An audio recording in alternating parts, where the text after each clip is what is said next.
PWCC weekly auctions. If you're looking to buy onesies for your kid, SCN Brandon, my son has one. We are going to add those to the merch site. By the way, if you haven't checked out merch, I don't like to plug it because it feels weird, but I got a new hat out of it. There's some fun stuff the on there. The hat's dumb. Aaron Weber never sent me his address. I creeped him out.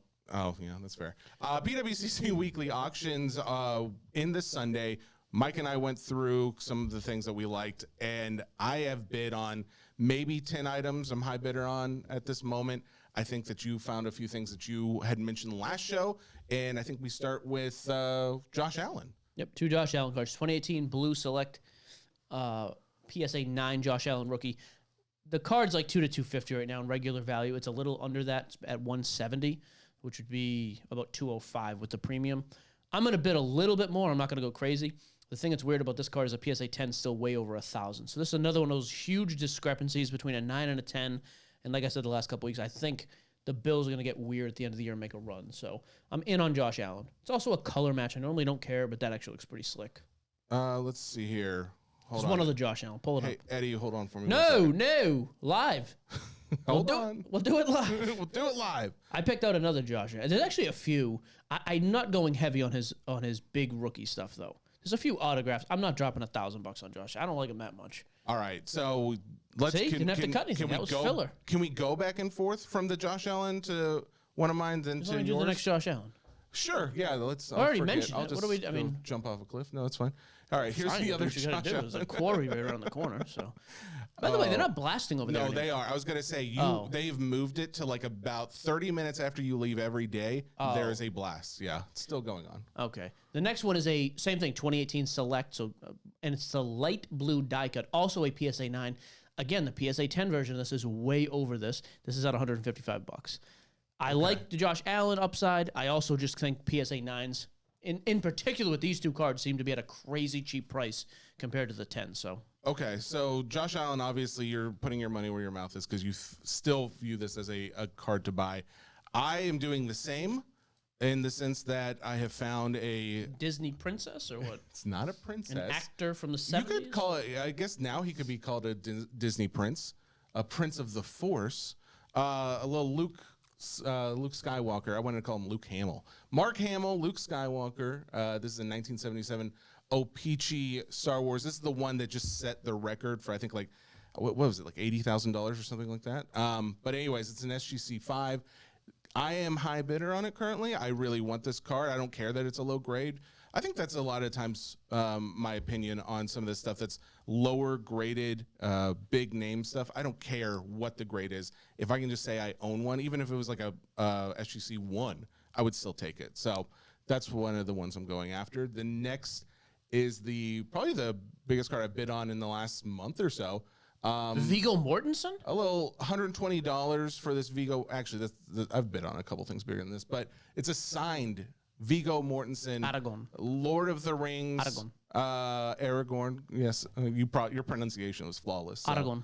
I want this card. I want it very badly. I don't want anyone else to bid on it, so just know that. Even though that's weird. That's a PSA 5 on a modern card. I was wondering that too. Like, I wonder if there's like a dent or something like that in it, because like I couldn't see looking at the card. Do you remember the name of the race of men he is?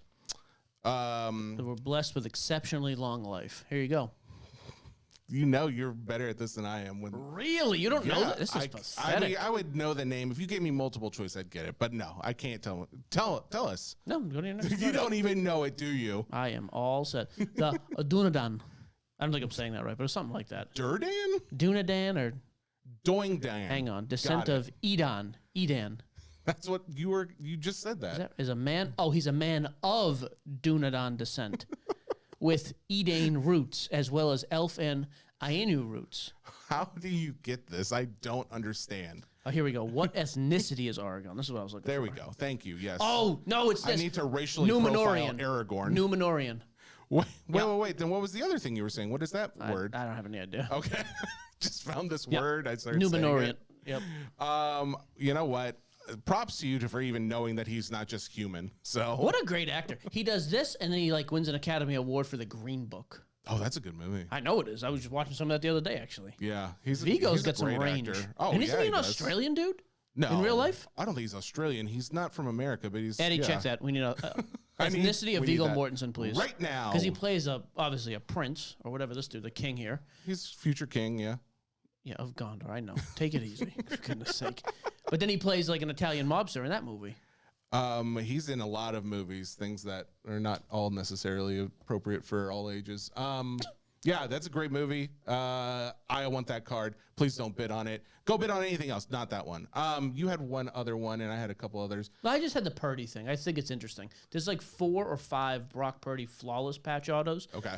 I'm not in the market for any of these. I think they're all going to sell crazy high. If you are, here's honestly just a very basic principle. When there's 5 cards that are massive like this, I think 1 or 2 of them fall through the cracks in terms of comps and probably sell 20% cheaper than the others. I was wondering if you were going to take that take where it's like since there are, would you say 4 of them out right now? At least 4 or 5 flawless RPAs that there's a chance that maybe something goes. Yeah, because I think a lot of people are kind of like me, where I'm like, I like Purdy, and I think they're going to win the Super Bowl, but I'm not buying in right now because if he doesn't do that, there's going to be a drop. I think there's enough guys that were like, you know what? I think he's going to go on a crazy run. He's going to win the MVP and the Super Bowl. Mm-hmm. And if that's the case, what's the card I want? I mean, flawless patch auto is about as good as it gets for him. So, I have like a bunch of other stuff. I'm not going to show them all, but I am going to just show like stuff like this. I found like, especially when I was doing the live last night, I think guys respect, even though this is not a PSA 10 or an SGC 10 of a Topps Mario Nintendo card. But it's just such a cool looking card where it's just a picture of Mario, a yellow background, and it says Super Mario Brothers. I like something that's encapsulated because to me, it's like a picture frame. That's a cool picture, and that's a cool picture frame, and I can just put that up on display. This is the kind of stuff I'm going after for my personal collection. There's a few others I'm going after because I love the non-sport, and there's a lot of non-sport listed right now. So, and they're all, in my opinion, they're all going very cheap. So that's what is on the chopping block for this weekend, this Sunday. Go out and bid on something. None of the things that we talked about, please, just because I want them. All right. How old was Aragon? It's only one reference is made to his age in the original trilogy. How old is Aragon in the Two Towers, which is the second of the 3, obviously? Well, he is a good bit older than your average man. I want to say 300 years old. That's laughable. 87. What? He dies later on. He dies. And how old is he when at the age of his death? Dies as the king, by the way. How old was he when he died? 300 years old. Also stupid. 210. Much closer, though. Okay, one but could argue. Last one, real quick. Okay, sure. In the original, make sure. I believe this is at the time of the War of the Ring. I think this is the same time. I believe. How old is Legolas? If you can get this within, I'll tell you right now, if you get this within 100 years. Yeah? What? Tell me. I'll buy you lunch. What? Yep. Oh.